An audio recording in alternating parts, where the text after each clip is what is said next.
बिस्मिल्लाहिर्रहमानिर्रहीम। अस्सलाम वालेकुम। पख्तून डिजिटल से ज़म सासो कुर्बना अनम मलिक ग्रानो कतुनको द भारत वज़ीर आज़म नरेंद्र मोदी खपल काम ता खिताब कड़े दे सीज़फायर न पस दगा खिताब हगा कड़े दे और प खपल खिताब के चागा कम द कमाल एक्टिंग कड़े दगा बतासुली दिलीवी पकम के चागा यौज़ले ब्या प पाकिस्तान इल्ज़ामात लगवली खपल अदत न मजबूर दे तूरने पे ब्या लगवली दी कम जदागा जोड़ आदत दे दिन अलावा जी प जंगबंदी हवाले सर व खबर तरीको ची जंगबंदी उशोल ब्या दगा खिताब उशोल द दे असरात बसवी मोदी چې کم د هغه د خپل عادتونو نه چې باز راځي دا به څومره خپل نقصان کوي کم ډبل گیم چې هغه کوي دا گیم باغله نور څومره زیان ور کوي په دې ټولو اړخونو باندې خبرو تر د پاره چې موږ سره سټوډیوز کې موجودي سینیئر صحافي او تجزیه‌کار ظاهر شاه شیرازي صاحب هر کله هم تاسو ته ډیر مننه شیرازي صاحب یو خوا حمله کیږي بل خوا چې کم د سیسفایر کیږي بیا خلاف ورزي کیږي بیا چې کم د دغه شانته درخواست کیږي د رضامندۍ د پاره د سیسفایر د پاره هغه نه بعد بیا کام ته خطاب کیږي بیا الزامات لګول کیږي لکه مودي اخر سغواړي د سمره وارو پار چې کم دی هغه د مودي نه دا وخت کې خطا دی ډیر مننه انم زما په خیال کې اوس خو ډیره خبره کلیر شو د اول د 45 منټو جنگو بیا د 3 غنټو جنگو نو په دې کې هم معاملات ډیر کلیر شو او غالبا ډیر کلیر میسج ورکړ شو چې پاکستان څه کول شي او هغه دلته چې کوم یو هغه میت جوړ شوی کنه یو تصور چې شاید دلته یو ډیر طاقتور ملک ته هغه ځان ته هندوستان وایي او هغه دلته د هغه به د یونین سکیورټي کونسل پرمننٹ ممبر جوړیږي او هغه به دا ټیم کې یو د طاقت یو ډیر لوی بیس وي نو زه دا ګڼم چې د دې څلورو غنټو زه دا څلور ورځو د څلورو غنټو جنګو په دې کې پاکستان د دې ساوث ایشیا ایسٹ ایشیا چې کوم دی ټول پاور ډاینامکس بدل کړ دلته تاسو ګوري اوس خبره بل طرف ته لاړه سو خو چې دا لکه یو عام خبره وا چې هندوستان په پاکستان د ترخګری الزام لګولو او بیا د هغې نه پسې دا بنیاد جوړ کو پاکستان باندې د حمله کوشش کو دا یو لیټمس ټیسټ و مونږ بار مخکې دا خبره کوله چې دا یو مکمل یو نیکسس و د اسرائیل د امریکې او د هندوستان او هغې له څه طریقې سره پاکستان شکست ورکو د خپل الاینس سره نو غالبا دا یو ډیر لوی میسج دی چې دا غلط فهمي دی په دنیا کې ختم کړی شي چې دا ټیم کې پاکستان په پاور ډاینامکس کې امپورټنٹ نه دی نن پاکستان زه ګڼم چې د دنیا په ډیرو ملکونو کې یو طاقتور ملک په تور سره راووتو څنګه چې مخکې به مونږ اورېدل نیریټیوز به جوړېدل شاید چې پاکستان اکنامیکلی خراب دی کرپشن دی پولیټیکل انسټیبلټي ده خو د جنگ نه بعد تاسو څه تبدیلی ویني الاینس حواله سره څنګه تاسو خبرو کوي زه خدا غنم چې سټیم کې د بار دا خبره کیږي چې دا جنگ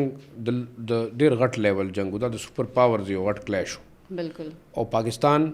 لکه دا وګوره چې ریپرزینټ کول یو بلاک هغه کې موږ دا غنو نوې بلاک چې کوم تاسو غنی د پاور ډاینامکس کې هغه چاینا به دا ټیم دا بلاک لیډ کوي نن دا تاسو ځان سره ولیکي او تاسو د خبر خپل هډلاین جوړول غواړئ هم هغه سره به ترکی وي هغه سره به پاکستاني ایران وي بنگلاديش وي او د واړه د سارک ملکونه اوس مونږه د بنگلاديش کې چې دومره غټ چینج رالو نو تاسو په خیال کې دا ولې رالو تاسو به دا نه غنئ چې د چین یو ډېر لوی رول پاغی کې کې دی شي بیا زدا ټیم کې غنم چې کم د ټیکنالوژي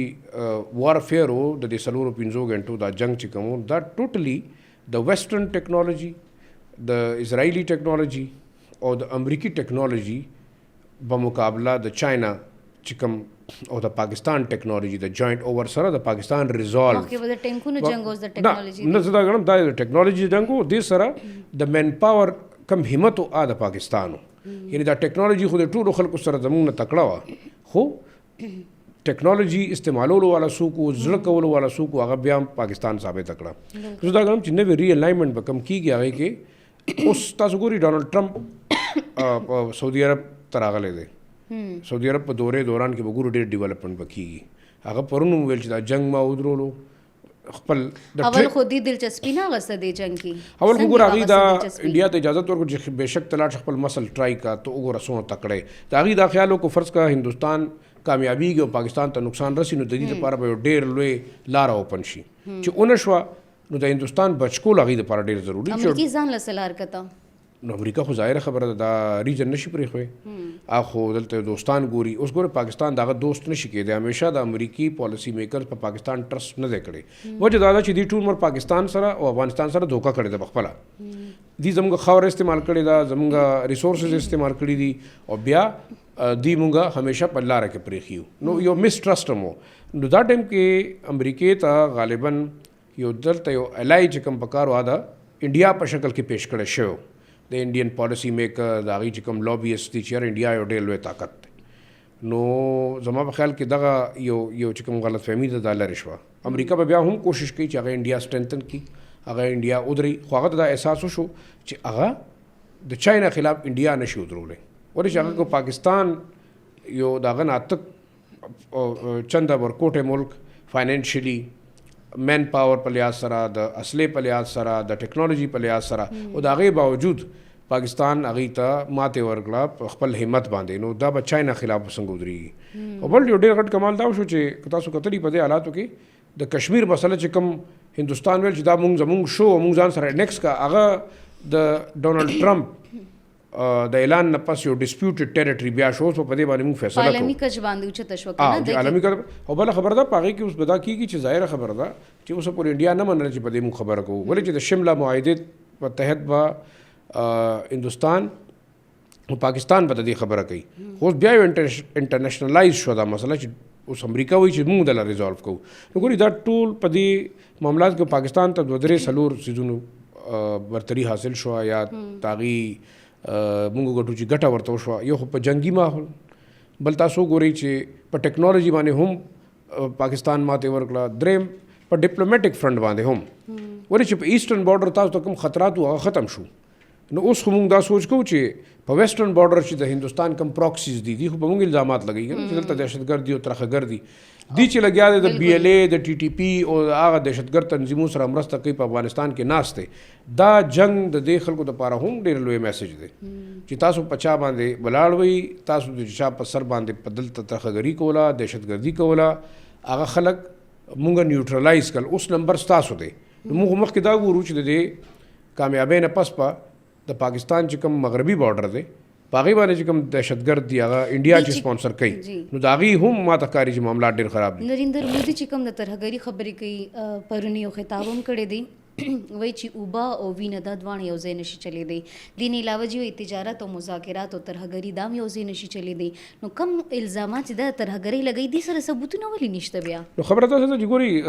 هغه خو یو نیریټیو بلډ کړی دی هغه په خپله یو ایکسټریمسټ ټیرریسټ جماعت دی بی جے پی او آر ایس ایس د هغې هندواتو حواله چې کوم کنسپټ دی ما ته ښکاري چې مودي صاحب په خپله لګیا دی د بی جے پی د مشرۍ نه لرې کولو پروګرام جوړ شوی دی ولې چې هغه ته په خپل ملک کې دننه بغاوت راوچتېږي چې د غلط پالیسۍ د وجې د هندوستان دومره لوی غټ بلنډر وکړو چې د چین او پاکستان نور یو ځای کړل همیشه د هندوستان د فورن پالیسۍ یو مین فیکټر دا او چې پاکستان او چین ډېر نږدې نه دي راتلل په کار نو په هغې کې به څه چې ستاسو په منځ کې به اختلافات جوړېدل ګورئ دا بی ایل ای یا ټي ټي پي چې کوم حملې په چینیانو باندې کولې د هغې به دوی دا نیریټیو جوړو چې پاکستان دا پخپله کوي پاکستان د چین نه د پیسو اخیستو دپاره او هغه خلک په هغې کې هغه خلک هم دي چې انډین فنډډ افغاني پښتو چینل هم دي میډیا آؤټلیټ هم دي او سو کارډ انټلیکچوال هم دي چې کوم په امریکې کې او په برطانیې کې او کینیډا کې ناست دي دلته نه د پاکستاني پاسپورټونو باندې تښتېدلي دي او هغه هلته اوس لګیا ټول ورځ تبصرې کوي نو هغه نیریټیو به دوی بلډ کولو چې پاکستان ترخهګري خپله کوي پاکستان چین سره ډبل گیم کوي نو هغه یو نیریټیو هم د انډیا د دې ټولې پالیسۍ حصه وه او دغه وجه وه چې د پاکستان خلاف بی ایل ای ټي ټي پي دي ته به فنډینګ هم هغوی کولو دي ته به ټریننګ هم هغوی ورکولو د دې هینډلنګ هم هغوی کولو نو دا زه ګڼم چې اوس پاکستان په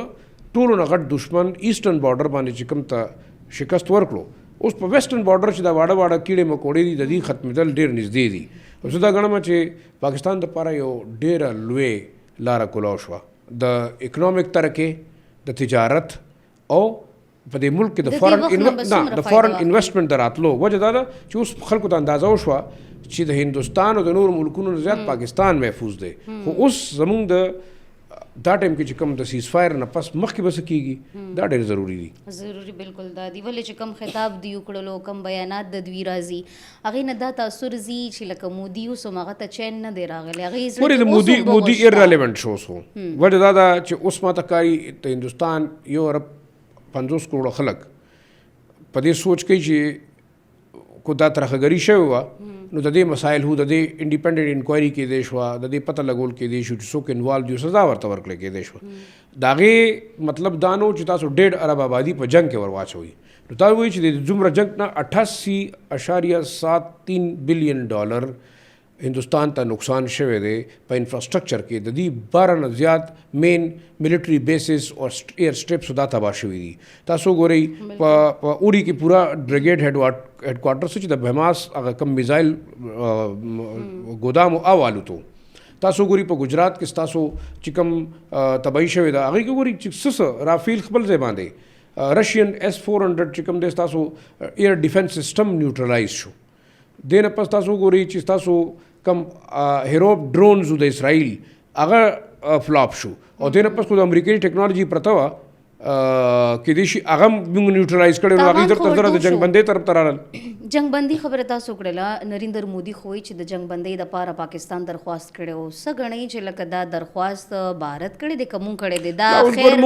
خیر هغه غوښتی دی او که مونږ دا خو انټرنیشنل دنیا ټوله اوس کنفرم کوي چې د هندوستان تباهي څومره شوې ده څومره فوجي نقصان شوی دی څومره ورته ایر فورس نقصان شوی دی او کم ټایم کې دي ته एकदम یاد شو چې مونږ اوس لګیا دی سیز فایر کوي دی خو سعودي عرب هم کنټری تاسو ته غټ خبره ده دی باقاعده سعودي عرب ته ډیپلوماټیکلی ریکویسټ څه چې په خپو پریوتی دی یو ای ته قطر ته ریکویسټ کړی دی چې مهرباني وکړي مونږ ټول تباه کیږو زموږ ټول سیسټم تباه کیږي خو مونږ د په اټمي قوت باندې اټمي طاقت باندې بلیک میل کوي نه څه ګڼئ چې لکه پاکستان صرف بلیک میلینګ کوي که نه عملي کار کوي خی ورته اوس خو پکې دویم ډسکشن ضرورت نشته موږ خو په 4 غنټو کې وخول که نه چې موږ څه کولی شو موږ خو تاسو ته ایر پاور هم وښولو ستا ایر فورس هم ګراؤنډ کو ټول رافیل 32-33 ټول غیب شو بیا ستاسو ایر ډیفنس سسټم موږ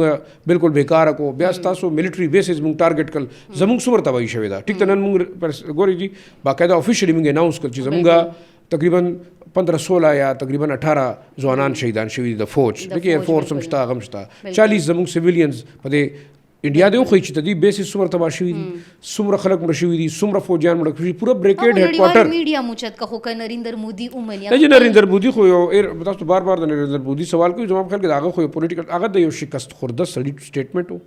هغه د شکل تاسو قتل نه بل تاسو چې کوم د هغې آرمډ فورسز والا خلکو یو بریفینګ کولو د هغې حالت تاسو نه کتل او بالکل فوج ټو فوج تعلق کې بل کلیر کټ خبرو شو چې مونږ لانګ ټرم امن غواړو دا سیز فایر لانګ ټرم شو نو سیز فایر خو فوج کوي زه خو دا ګڼم کو فرض که مودي صاحب اوس مزید داسې تقریرونه وکړل نو چې ته فوج بغاوتونه کوي او تاسو وکتل د هغې د ایر فورس دننه خپل ایر چیف سره لکه خپلو کې ټسل شوی دی وال ټکول شوي دي د ایر چیف د هندوستان د هغه سیکیورټي انکریز شوې ده نو زه خو دا ګڼم چې دا ابتدا وه غټه خبردار چې دننه اوس توړ پوړ شروع شو دننه لګیا دی چې کوم 15-16 د ازادۍ چې کوم هلته تحریکونه دي هغه اوس لګیا دی طاقت نیسي کشمیر کې به تاسو ګورئ چې بیا د ازادۍ یو شمع چې کوم دی دوباره بله شوه تاسو به ګورئ خالستان کې به څه کېږي نو اوس خو هندوستان دننه ډسنټیګریشن طرف ته روان دی او اوس زما په خیال کې زه دا ګڼم چې د مودي چې کوم RSS او هغه هندوا ته ایډیالوژي وه هغه په خپله ښه شوه لګیا ده پاکستان په هسټري کې به ویلی کېږي چې پاکستان د خپل ځان یو لس ګونه زیات طاقتور ایر فورس ملټري اکنامک پاور او په هر لحاظ سره 50 لکو نه زیات فوج د هغې ته موږ شکست ورکو په څه باندې او دا یو ډېر لوی په پاور ډاینامکس کې یو ډېره غټه تبدیلي ده د دنیا ملکونو به سوچ کوي چې دا جنګ آیا د مطلب د ټیکنالوژي جنګ و دا د همت او د جذبې جنګ و کو د حوصلې جنګ و ټیکنالوژي خو شته تاسو کتلی دي په غزه کې غټه ټیکنالوژي استعمال شوه نن هم حماس ولاړ دی په افغانستان کې ټیکنالوژي استعمال شوه نن هم هغه ولاړ دی په عراق کې ټیکنالوژي استعمال شوه هغه اوس هم ولاړ دی که دا سیز فایر نه وی شوې د حالات څومره بې قابو کېدی شو ګورې زما په خیال کې انډیا ته دومره اندازه شوې وه چې څومره نیوټرلایزیشن شوی دی موږ 26 د هغې ایر بیسز د هغې ملټري ټارګېټس او موږ صرف او صرف د فوج او ملټری ټارګټس هغه وشتي چې د چا طرف نه د کم ځای نه زموږ خلاف حمله شوي دا میسج ډېر کلیر و که لږ ساعت نوره سهاره پورې یا تقریبا کم از کم یو شپږ اتلس ګنټې نور اندازه ورته شوې وه ګورې زما په خیال کې هغوی ځکه یو امریکې ته باقاعده ریکویسټ شروع کړل او امریکې هم د هغوی مدد وکړو ولې چې د هندوستان فوج ختمولو نه دا ټایم کې امریکې خپل کردار ادا کو سعودي عرب ادا کو قطر ادا کو او دا جنگ چې کوم دی نو هغوی ځکه ودرولو چې زما په خیال کې یو ډېر لوی د هغوی یو الای چې کوم دی هغه دلته د ختمېدو نه بچ شي بله خبره مخکې به څه کي جی وخت کم دی اخیری پوښتنه مې دا ده چې څه ویني په مستقبل کې د پاکستان د بھارت لخوا د کشیدګۍ کې د ذمهدارۍ مظاهره به وشي او که نه هم دغه ټولو نه غټه خبره دا ده چې اول خو مونږ د کشمیر مسله زموږ په ټاپ پکار ده زموږ په مخکینی سیز فایر نه پس په ډسکشن کې دې پسې دویمه خبره نه ده پکار هغه دغه د وینا باندې نه کي دا موږ خپله خبره کوو هغه چې څه وایي دا هغه مرضي ده هغه خو پسې څه کوي دا خو انټرنیشنلی یو اکنالج یعنی یو ډسپیوټډ ټریټري ده دویمه خبره ده چې زموږ د اوبو مسله په ټاپ پکار ده بیا د دې نه پس ورسره موږ ټریډ کولی شو او بل زموږ په ملک کې چې کوم ټیرریزم هندوستان کوي د ویسټرن بارډر نه د اوبو ټیرریزم په شکل کې د ملیټنسي په شکل کې د بی ایل ای او د ټي ټي پی په شکل کې هغه درېدل پکار دي بل چې کوم زموږ خلاف هغه ټارګټ کلینګ کوي کوم د را نیټورک دلته کار کوي که دا ترخهګري دی نه سټاپ کوي زما په خیال کې کشمیر او پاکستان کې دننه ترخهګري او دراندازي دا د پاکستان د سیز فایر نه پس د ټاکس او د هندوستان سره د معاملاتو سمولو مین پوینټس پکار دي مونږ د ټریډ کول نه غواړو هندوستان سره زموږ ټریډ دی چرته 2.5 بلین ډالر سمګلینګ کیږي کو هغه سمګلینګ بد شي نو پاکستان ته ډیره فایده ده زما په خیال کې اوس زموږ د انډیا حواله سره یو ټوټل پالیسی چینج پکار دی زموږ پالیسی اګریسیو پکار ده اوس موږ ته بیک فوټ ته راتلل نه دي پکار ولې چې دشمن لاندې موږ سملولو پکار دی چې دوی موږ د ختمولو کوشش کوو ډیره زیاته مننه شیرازي صاحب د وخت راکولو ګران کتونکو